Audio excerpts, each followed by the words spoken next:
Bar for Bar album reviews, AG Club, F Your Expectations Part 1.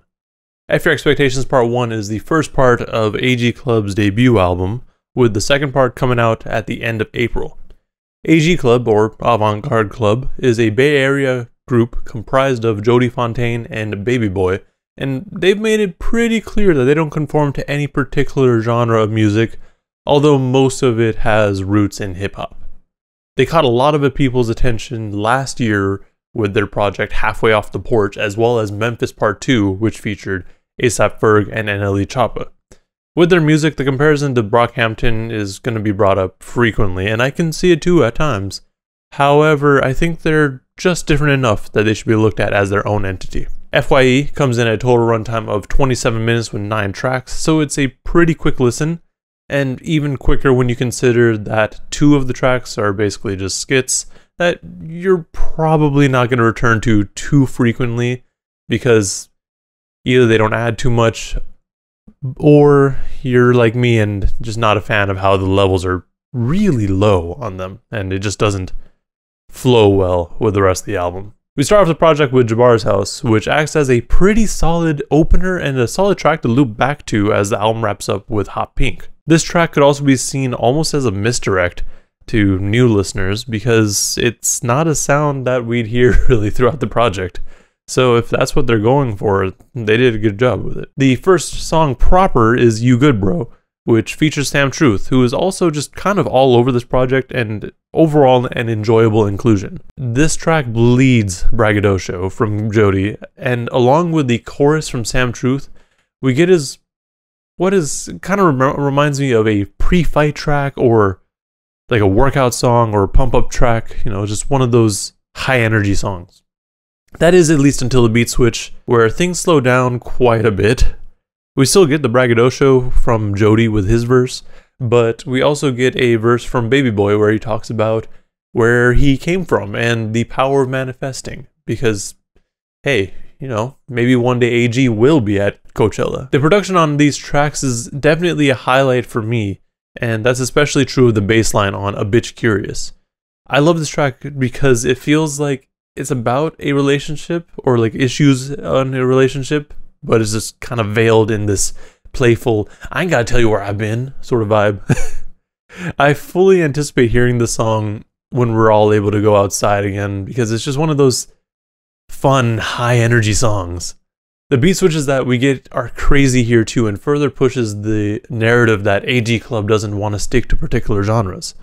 The first time it switches, we get a more electronic sound, which really does work well, and I wouldn't be surprised if we get a remix or a part 2 to the song where it's just that beat. The second beat switch is a little bit more my speed though, with a sound that's pretty reminiscent of The Message from Grandmaster Flash and the Furious 5, at least with the beat. The first song with a feature outside of Sam Truth, but also includes him, is Truth, which also features Red Veil. The track is pretty straightforward to be honest, but it's just hard. The beat, again, is really dope, but that accompanied with Jody's pre-chorus that leads so well into the chorus is what makes it for me. Truth feels like it's about the changes that they've all experienced with this newfound attention, which is also something that I'm sure Red Veil has to deal with too, since he just kind of came up out of nowhere last year. It also feels like it's about keeping true to yourself or just being real. At least that's what the chorus is getting into. Like, when you're in the dark, you feel like you can say whatever you want because no one's around to hear or say something. But are you going to go and say the same thing in the light? It's kind of like they're pressing you for some out-of-pocket shit you might have said, not knowing that people had their ears out. The production gets a little weird with Columbia. I can't exactly place what this sound at the beginning is, but maybe it's just someone yelling with hella effects on it.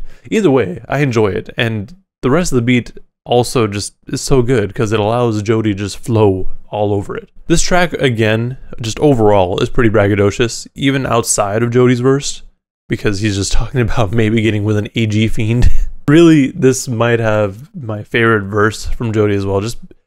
It just flows well, but also that Michael Jackson Pepsi reference that I feel like people might have forgotten about. Another of my favorite produced songs is NoHo featuring Ice Cold Bishop. It's, again, just very smooth and allows both Jody and Ice Cold Bishop to do their thing. The way that Jody's flow changes up ever so slightly is also a good highlight for me there. The project wraps up with Hot Pink, which again pushes this genre-less vibe that they're going for. This song has a completely different sound to the previous tracks, and it does a great job of showing the versatility that they have. It's hard to say that if this track was meant to wrap things up, or to lead into or prepare us for part 2, but I mean, we'll have to wait and see. Overall, this project was really enjoyable.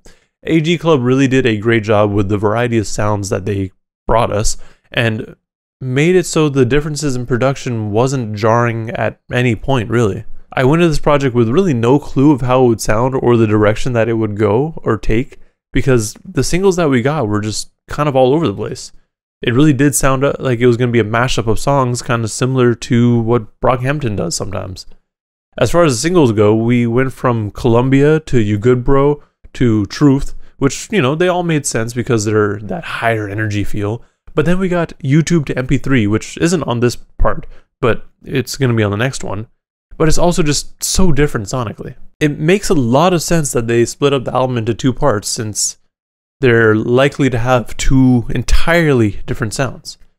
Also, by having 2 separate projects out, people are more likely to sit and digest the 2, since they're going to be shorter individually. However, I do feel like releasing part 2 so close to the first, as well as having them be 2 separate projects, can almost be like creating competition for yourself.